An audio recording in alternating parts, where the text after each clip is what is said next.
doesn't. Obviously, Mumia Abu-Jamal is not getting justice. His claims of innocence are not even being heard at the court level or any other level. At the same time, a cop who kills an unarmed man who's actually tied up gets about 7 months at this point. He gets anything at all. But what about some of the other murderers in our society? What about British Petroleum? How many workers were killed in the Gulf? 11 workers were killed in the Gulf, and millions and thousands of others have had their livelihoods taken away from them, and our environment is being threatened.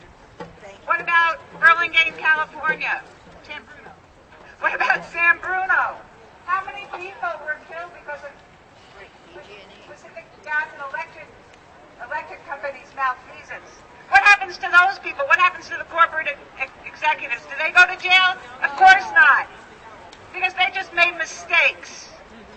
They just made mistakes when they take our resources and use them improperly. We do not have any control over our resources. The corporations control our resources, and then when they mismanage them, when they murder people, they don't go to jail, they don't get held accountable, they don't get their livelihoods taken away from them. So it's time for us to wake up, and it's time for us to organize people around criminal justice, around political prisoners, but also around control of our wealth. It's ours. We need to control it. We need to organize. All right, thank you, Marcia, from the Peace and Freedom Party. You know, when we organize rallies like this, we usually ask the speakers to how they would like to be identified. So I asked our next speaker how she wanted to be identified, and she said, identify me as a revolutionary journalist and former member of the Black Panther Party, Kilu Nyasha. Kilo.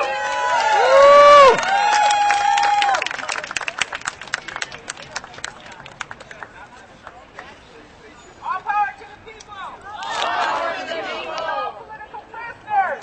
No prisoners. Abolish prison.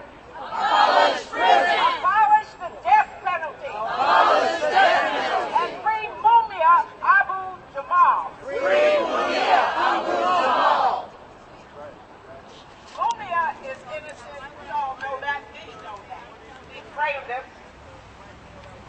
How can somebody still be on death row after 28 years when the very judge who tried the case stated, quote, I'm going to help him cry, the nigger, unquote.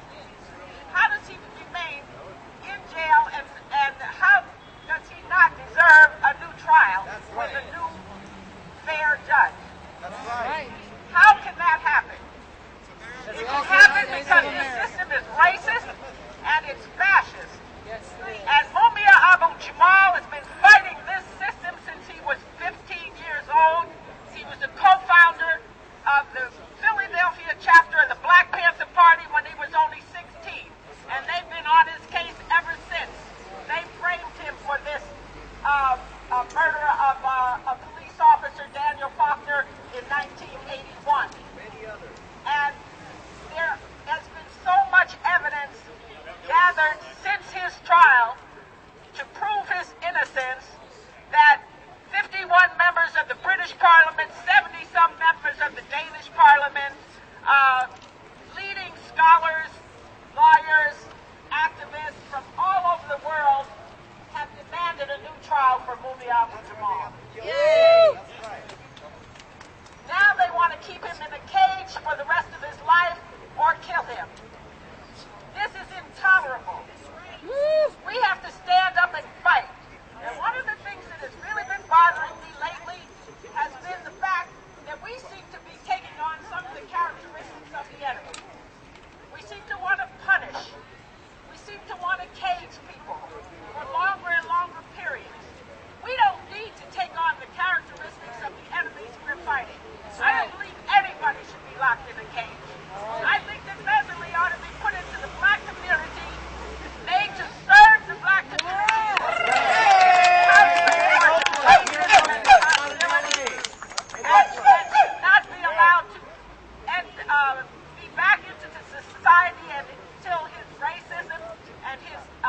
hostility has been dealt with and that he has become a decent, non-racist human being.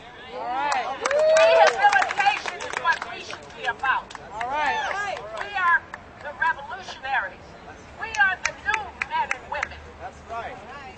We are the ones who are guided by great love for the people. That's right. We cannot lose our humanity in the process of fighting fascism. All power to the people. All political prisoners. And one more thing. Please, there are many activists here. I've been trying to get people to, and I'm putting it out on internet and everywhere. We need to mount a campaign for amnesty for political prisoners or just for prisoners, period, because they don't acknowledge anybody as a political prisoner. Amnesty for prisoners who have served 25 years or more. That's right. That would take up the cases of Leonard Peltier, Luciano Poli, Shakur, Mumia, and countless others who are languishing behind the walls. Herman and Jaleel, I could go on and on. There are too many to name. Really? Yes. Call out all the ones who have been in there more than 25 years. Let's free them all. Let's mount a campaign, amnesty, for all prisoners who have served 25 years and more. That's right. Free the people, free the prisoners. Power to the people. What's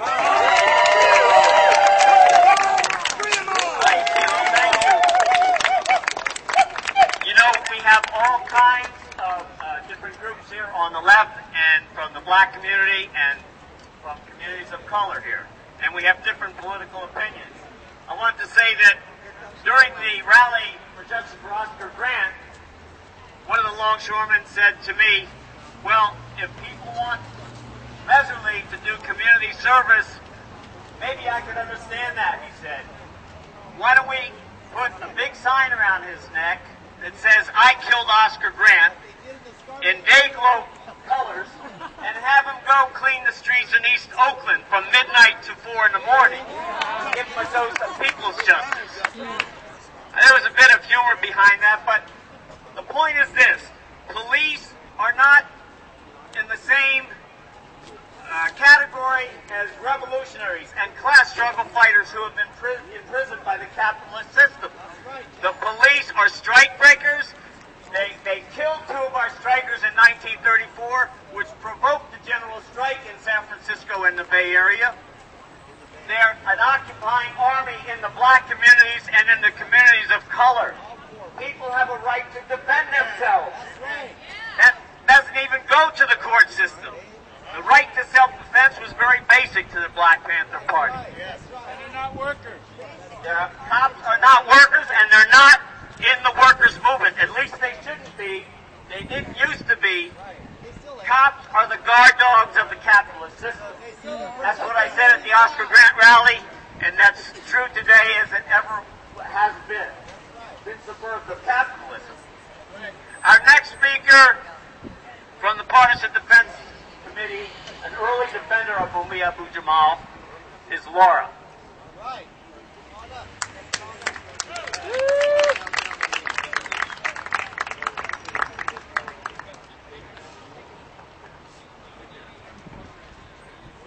Hi, my name is Laura. I'm speaking on behalf of the Partisan Defense Committee. We've taken up Mumia's fight for freedom for over 20 years. Our efforts have been to mobilize the social power of the multiracial working class to demand free Mumia now, Mumia is innocent, abolish the racist death penalty. Our class struggle defense of Mumia is rooted in opposition to the cops, the courts, and the prosecutors of the capitalist class enemy. It's based on the understanding that the death penalty in this country is the lynch rope made legal, and the lynch mob is dressed in blue uniforms and black robes. These were the truths that guided the Partisan Defense